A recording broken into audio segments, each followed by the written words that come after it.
And You can share this PDF now while explaining to you so that everyone can see yes, this.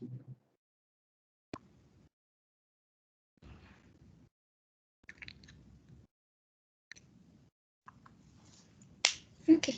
So the activation function that we will be using is the sigmoid function, and the first step after all the initialization and definition, first step will be the forward propagation, right? So in forward propagation, first you have um, use like calculate the dot product of the input values and the weight plus the bias. Okay, so that's here, and that is a Z2, uh, the combined value, and on the Z2 value you have to apply the activation function to find out the output value. So that is A2. Okay, and for the back, because of the backward propagation, you have to make this network learn with multiple inputs. Okay, so for the suppose for the first batch, you have the target output and the predicted output, right? So based on that you have to calculate the error, and if, as per the back propagation, you have to calculate the partial derivative value, right? So the partial derivative you can use for that you have to use the derivative of sigmoid function, that is this one. Okay. Mm, so after calculating the derivative, you have to back propagate it to the previous layer. So with the same that dot product you have to calculate, and accordingly you have to update the weight and bias. Okay. And because you have to make the network learn, you have to use at least 500 epochs. You can use more than that also if you feel like that. And finally, when the network is trained, you have to test it with the four input cases. Okay, so that is the first question of this assignment. And another part is there, this or and not you can do. You just have to change the input and output values, nothing else. Like it's not once you have done the first part, then this one is very easy. Okay, now for the second question, that is for the zor gate. So you can see that for and or you can see for the NAND gate also, that the output values are linearly separable. Okay, so that's why the network was not complicated. There was only one input layer and one output layer. Okay, but when it comes to XOR, you can see that the outputs are not linearly separable. Okay, so for that reason, you have to use one hidden layer to make the system learn this. Okay, now for that, Ma'am, yes. could you explain once what is h in the sigmoid function? I mean, what is the like value of h? So when you are calculating the when you are calculating the error value, then you have the output of this layer. No, when you are going to this layer after the forward propagation, you have the A2 value. Okay, you are asking about this age. No, ma'am. Sorry, ma'am. I got my doubt clear. I was confused Yeah, about the sigmoid function. It's okay. this is just the variable for this one. Yes, ma'am. Okay. So for the XOR gate, there would be two nodes in the input, two nodes in the hidden layer, and one in the output.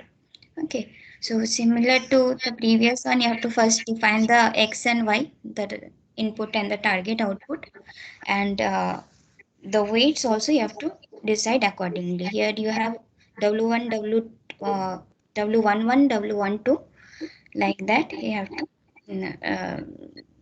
define the weight parameters, the bias parameters for both the hidden layer and the output layer. Okay, so that's why W0 and B0, WH, BH. And for this also you have to use the sigmoid function. Same forward propagation is same as before. You just have to calculate the dot product, add the bias, and accordingly you have to go forward. Okay. After that, in the backward propagation, so for the output layer, it would be same as the previous one. The error you will calculate with the help of the target output and the predicted. The predicted output is A3 here. Okay, so that's why y minus A3. After you have calculated the again you have to calculate the derivative function.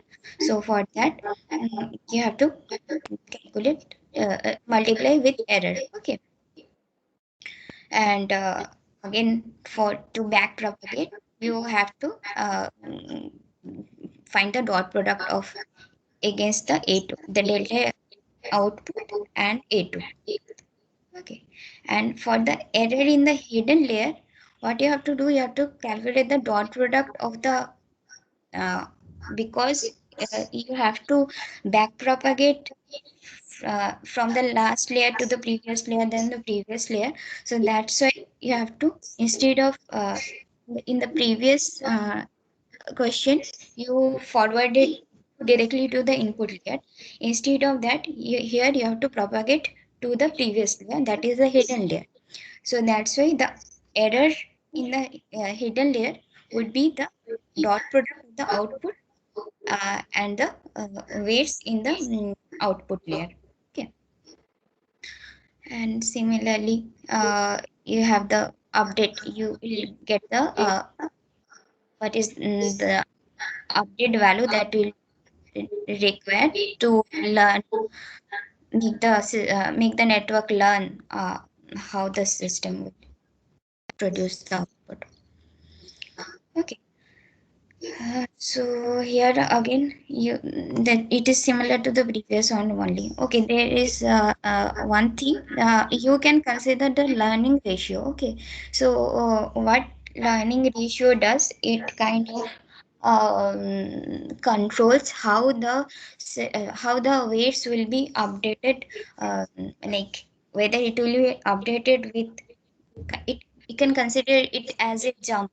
Okay, so is it like one step or less than that step or uh, kind of that. Okay, so you can control the jump of this update using the learning ratio. You can initialize the learning ratio with 0.01 or 0.01 01 like that, uh, and when you are updating the weights, you have to consider like multiply the learning ratio with the this output update. Okay.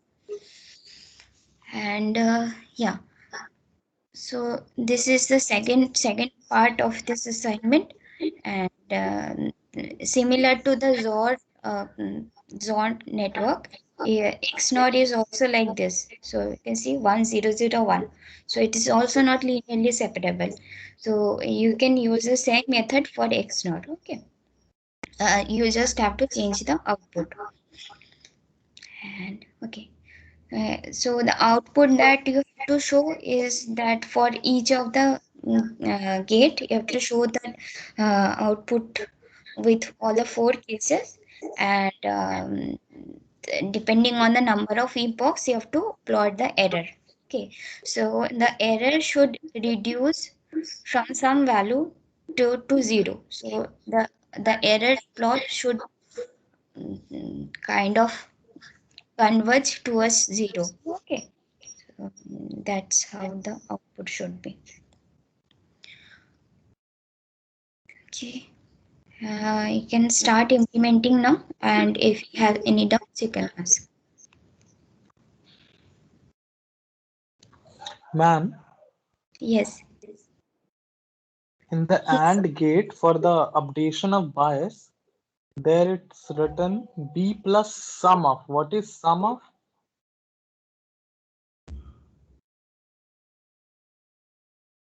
What is sum of? Yeah, sum delta output. Yeah, the delta output actually um, in the AND gate, because you only have one output node. Okay, like here you only have one output node. That's why you have to, when you are doing the summation, okay, you'll get only one Sum value. means summation of all the delta outputs you'll get. Yes, yes. So here you will get only one value, but in the next one, if you see, it is depending on the node wise sum. So because in the hidden layer there are two nodes, so depending on that you'll get two values for the bias update and in the hidden layer. Okay. And in this, for second one, what do we have to take as learning ratio? Yes, you can use the learning issue for both the cases. Whenever you are trying to update the weight and the bias, okay, so you can multiply that value with the learning ratio so that the jump is not too much. Okay. So Like what that. should we take that as as learning ratio? You can start with 0.01. Okay, if you, when I said na, that you have to show the plot, so you can change the learning ratio depending on the plot also. So if you see that the plot is converging way too much early, it means the jump is too much. Okay, then you can reduce Learning the ratio. value. Yes, yes.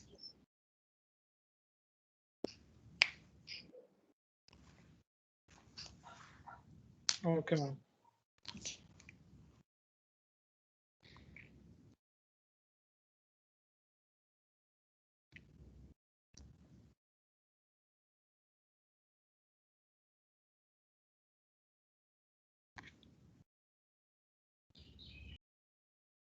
Hello, ma'am. Yes, Hello. yes. Yes, ma'am. Yes, ma'am. Could you please give some idea regarding how should we the values? Sorry, I didn't. Can you repeat once? Give us an example, like we can consider 0.01 for the rates, like that only. Means how much value should we consider for the weights and bias? And that is actually up to you. That is totally random, and it is expected that when you are training with, suppose 500 values or 1000 values or 10,000 values, the system will be able to learn the values. So it just take it randomly, but I'll suggest it to take within like some range, not too much. Some fixed range would be better.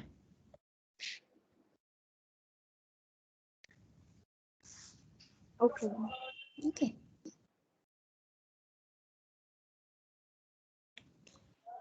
Ma'am, the value of weight which we choose, is that related with the number of inputs or the number of hidden layers we have in our neural network? No, no. Depending on your choice of weight, the epoch, no, like um, the what should I say?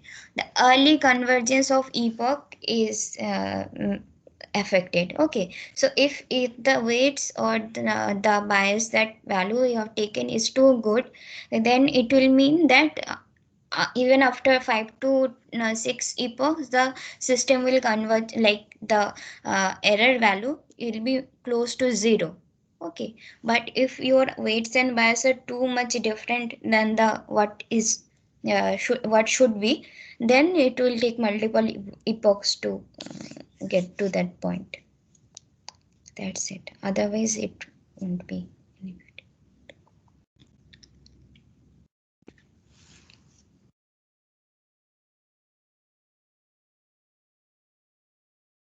Okay.